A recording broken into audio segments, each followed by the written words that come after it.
వస్తున్నాయి కదా, ఎవరు గెలుస్తారు? సర్పంచ్ అని మాకు ఇంతకుముందు ఉంటే రెడ్డి గారు గెలిచిండు. కాంగ్రెస్ అంటే వామపక్షంగా సిపిఎం కాంగ్రెస్ పొత్తు ఉండి టీఆర్ఎస్ పార్టీ మొత్తం పొత్తు ఉండి గెలిచింది రెడ్డి గారు, భుజంగ రెడ్డి గారు.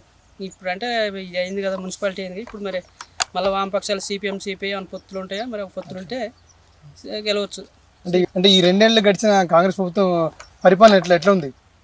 కాంగ్రెస్ ప్రభుత్వం పరిపాలన అంత బాగా. ఎందుకని ఈ రైతు బంధు ఇట్లా ఆయన ఇదమ్మ గెలవడం కష్టం ఇక.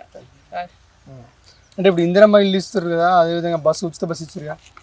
ఉచిత బస్సు ఎవరు పోతున్నారు అని టీచర్లు ఉన్నవాళ్ళు ఉద్యోగస్తులే వెళ్తున్నారు, కానీ సామాన్యుడు ఎవరు పోతారులేక. ఈ ఇందిరమ్మ ఇల్లు ఇవన్నీ కొంచెం పర్లేదండి.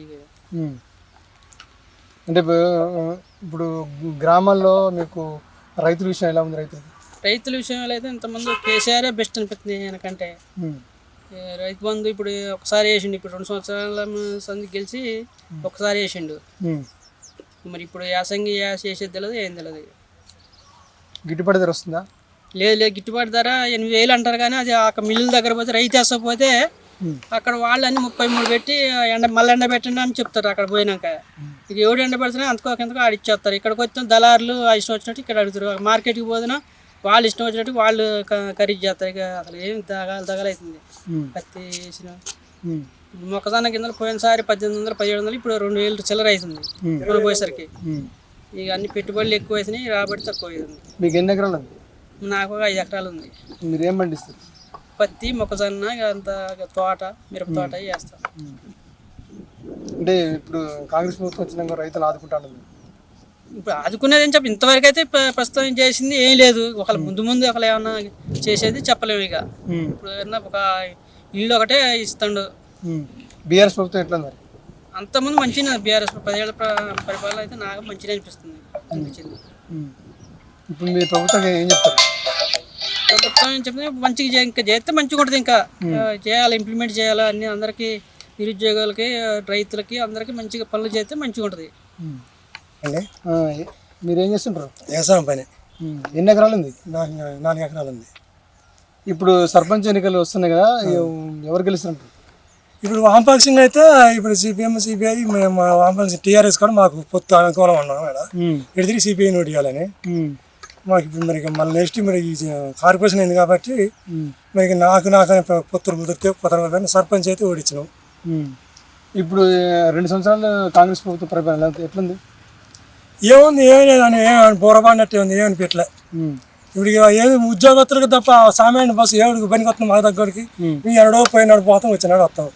అది ఉద్యోగస్తులకి దానికి రక్షణ తప్ప మాకేం దానికి గురించి ఏం రక్షణ ఏం లేదు. ఇంధనం బిల్లు ఇస్తారు కదా, ఆ ఇంధనం బిల్లు కొద్దిగా సామాజికులకి ఉన్న లేని వాళ్ళకి కొద్దిగా చూసిస్తారు. కానీ చూసిన దాంట్లో కూడా ఉన్నోడు కానీ 5 లక్షలు, మాది వరకు 6 లక్షలు. మాకు ఏంది అంతా ఒకటే స్టీమ్ పెడుతుంది. అట్లే తప్ప ఇప్పుడు ఇంధనం బిల్లే తప్ప కాంగ్రెస్ ప్రభుత్వం అనుకోవాలి సంప్రదాయం లేదు. మరి రైతుల విషయంలో గతంలో బీఆర్ఎస్ ప్రభుత్వం బాగుందా, ఇప్పుడు కాంగ్రెస్ ప్రభుత్వం బాగుందా? బీఆర్ఎస్ ప్రభుత్వం బాగుందండి. కరెంటు ఇచ్చిండు, 24 గంటల రేప మీద కరెంటు పోకుండా అన్నట్టుగా ఇచ్చిండు. 24 గంటలు రేయం బగులు మాకు పెట్టుకొని వస్తే మళ్ళీ పొద్దున్నే పోయి చేసుకోవడం ఉంది. ఇప్పుడు మరి ఇప్పుడు కూడా వస్తుందిలే, కానీ మాకు బీఆర్ఎస్ ప్రభుత్వం మంచిగా అనుకూలంగా ఉంది. ఇప్పుడు మీరు ఏం పండిస్తారు? మేము ఇప్పుడు మొక్కజొన్న, పత్తి, మిర్చి, ఈ 3. గిట్టుబాటు ధర ఉంటుంది? గిట్టుబాటు ధర మా కాడ దళాలు నాదే పత్తి నేను తీసుకుపోతే ఎండలేదని చెప్పిండు. మళ్ళీ నీ దగ్గరికి పట్టిస్తే 2,300 వాడు కమిషన్, కంటాకి 2,300 తీసుకోండి పొద్దురికి వాడికి. మరి ఏం చేసాం, మరి మాకు చదువుపోదు రాదన్నట్టుగా ఈ మీద చూస్తాను ఎండలేదు లేదంటే మరి నీ దగ్గర కొంటున్నాం. మేము ఎండింది వాడు వాళ్ళకి ఏ లింకులు ఉంటాయి మాకు అది. ఇక అంతేగాని మనం మాకేం గిట్టుబాటు ఏమని పెట్టలే. ఈ ఒడ్లు అమ్మితే బోనస్ పోయింది, గిన్నెస్ అన్ని పోయినాయి, ఏమి లేదు.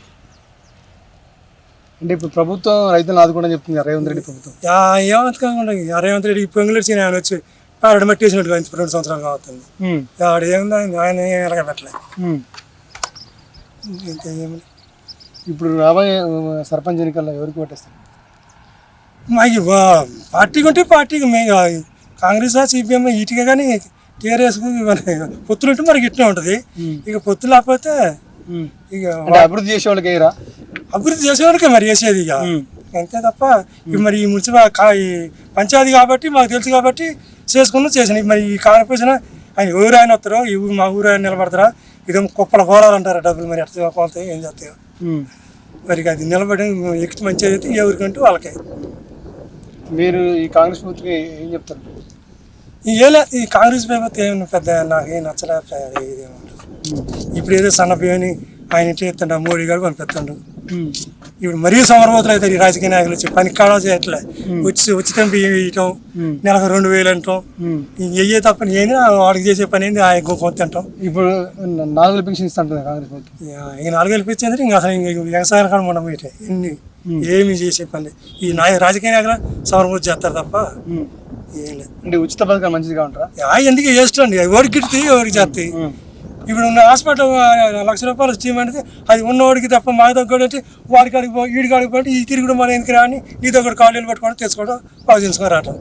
అవి ఉచితం పథకాలు మాత్రం ఎవరికి పనికి వస్తున్నాయి అవి ఉన్నోడికి తప్ప మాకు తగ్గ సమానికి ఊడికి అంత ఇందిరమ్మ చీరలు ఇస్తారు ఇప్పుడు ఇచ్చి ఏం చేసుకుంటారు ఇక పూయలు పెట్టుకోవడం కాలం పెట్టుకోవడం ఎందుకని ఏమన్నా ఇప్పుడు ఇచ్చే దసరా అంటే అప్పుడు ఏదో ఆడపెట్లు వస్తారు పోడపెడతారు అదే ఇది కూడా ఇప్పుడు ఇందిరమ్మ చీరలు ఉగాది పండగ ఏమన్నా ఏం సుఖం లేదు. అంటే ఎన్నికలు వస్తున్నాయి ఇస్తుంటారా? అంతే ఓటు ఏమని ఏదో చెప్పుకోండి తప్ప అంతేనా? ఏం లేదు.